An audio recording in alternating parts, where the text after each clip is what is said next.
상처 우거진 고래 자는 듯 누운 듯 홍하는 어디 가고 백골만 묻혔느냐 잔잡아 권한이 없으니 이를 서러워하노라.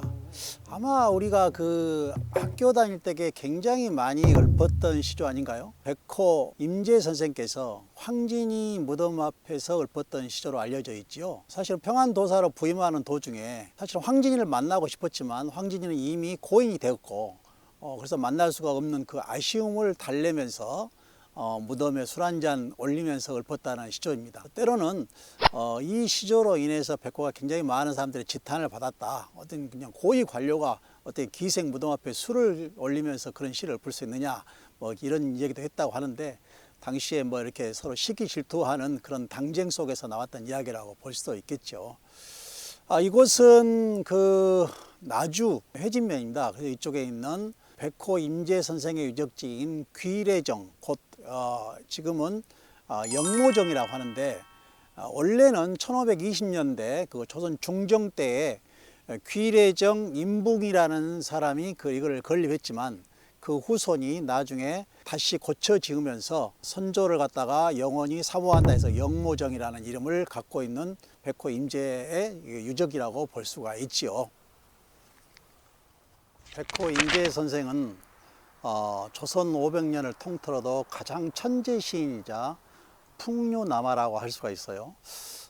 제가 굉장히 존경하는 조선의 그 어떤 문인 중에 한 분이고, 저도 이제 박사 학위를 백호 임재 선생 시문학 연구로 그 학위를 받았는데요.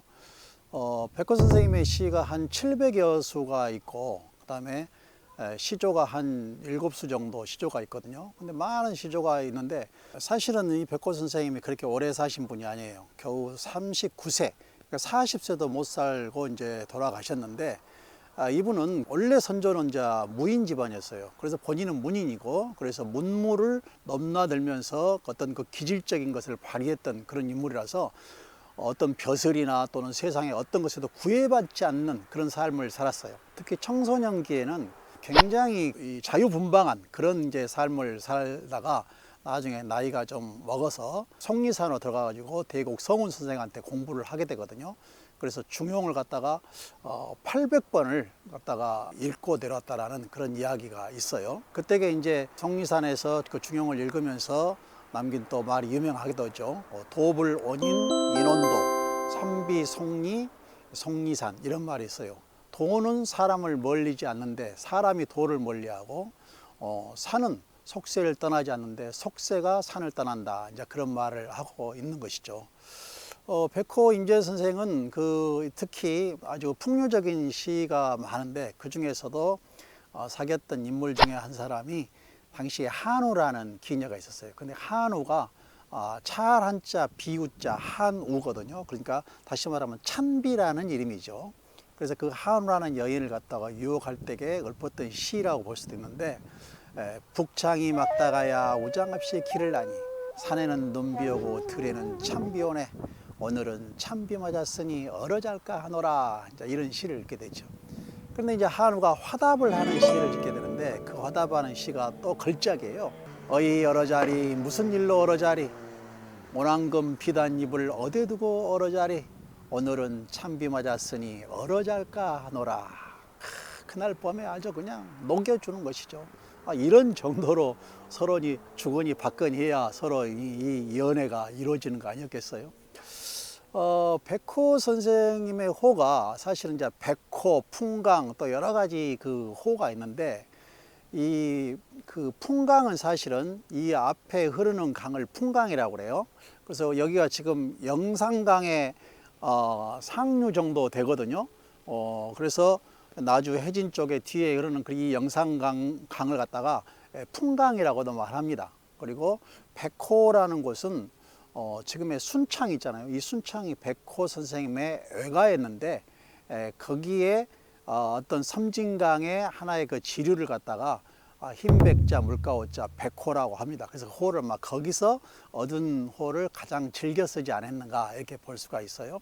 백호 선생은 순창에 있을 때에 그 아지라는 15살 먹은 소녀를 갖다가 사귀고 있었는데 그 소녀와 막 헤어지면서 읊은 시가 또 상당히 인상 깊어요. 그게 아마 우리 중학교 때도 읊었던 그런 시인 것 같은데 15올개녀 수인무어별 귀일의 엄중문 읍향이화홀 이런 시가 있어요.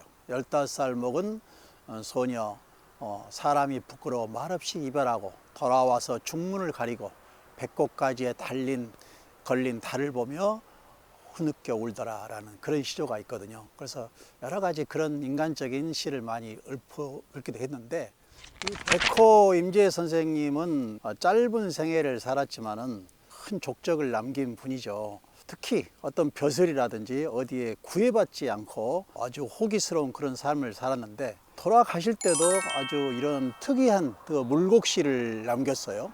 여기 보면은 백호 임선생 임종 계자 물곡사라 이렇게 돼 있거든요. 백호 선생님께서 임종하실 때에 자식에게 훈계하면서 그 곡을 하지 말라, 내가 죽을 때 곡을 하지 말라라는 그런 이야기거든요. 나 하나 죽은 것이 뭐 큰 뜻이 아니기 때문에 죽더라도 곡을 하지 말라 이렇게 읊었다라고 그래요. 백호 임재는 우리 학교 다닐 때 본 것처럼 화사라든지 수성지라든지 온생몽유라든지 이런 좋은 작품들을 많이 남기게 됐죠. 그리고 여러 가지 활동도 많이 했지만 상당히 풍류기 남아였어요. 그래서 에피소드도 꽤나 많은데 한 번은 백호 임재와 옥봉 백광원이 말을 한 마리를 타고 이렇게 유람을 했던가 봐요.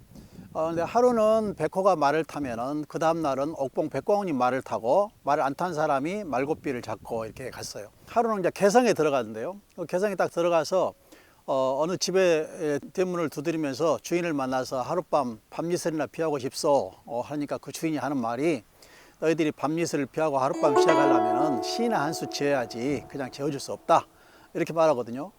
그 선택의 여지가 없던 백호 임재 선생이 당시에 이제 말을 타고 있고 옥봉 백광원은 말고삐를 잡고 있었어요. 그래서 백호 임재가 마상에서 하는 말이 옥봉 백광원한테 이놈아 밤짓을 피하려면은 저 주인 어른께서 말한 시나 한 수 지어야 되겠다. 네가 시나 한 수 지어봐라 이렇게 말하거든.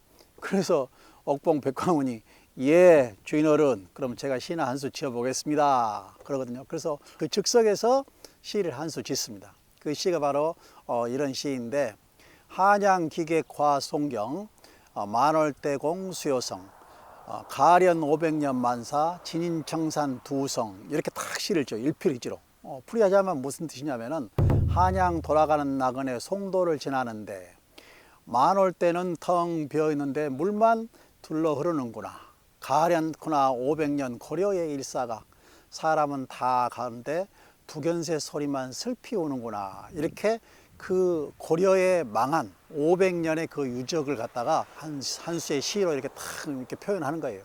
그 시를 딱 들은 그 주인이 깜짝 놀라서 무릎을 치면서 내가 전라도에 백호 임재와 옥봉 백광원 골청창이 시 잘 짓는 줄 알았어도 마부가 이렇게 시를 잘 짓는 건 처음 봤노라 이렇게 해서 감동을 하더래요. 그래서 그 소리를 듣고 백호 임재가 마상에서 얼른 뛰어내리면서 아이고 주인 어른 저놈이 바로 옥봉 백광원이고 제가 백호 임재입니다. 주인어를 그냥 장난을 쳐서 죄송합니다. 이렇게 털어놓더랍니다. 아이고 그러면 그렇지 하면서 이 세 사람이 밤새 그냥 주거니 받거니 날밤을 샜다라는 그런 일화가 있어요. 바로 이만큼 풍부한 그런 지식을 가지고 그렇게 여유롭게 어떤 기남자로 또는 풍류남아로 살았던 백호 임재 선생의 이야기를 오늘날 이 각박한 세상에서 한 번쯤 음미해 보는 것이 어떨까 해서 이런 영상을 꾸며봤습니다. 고맙습니다.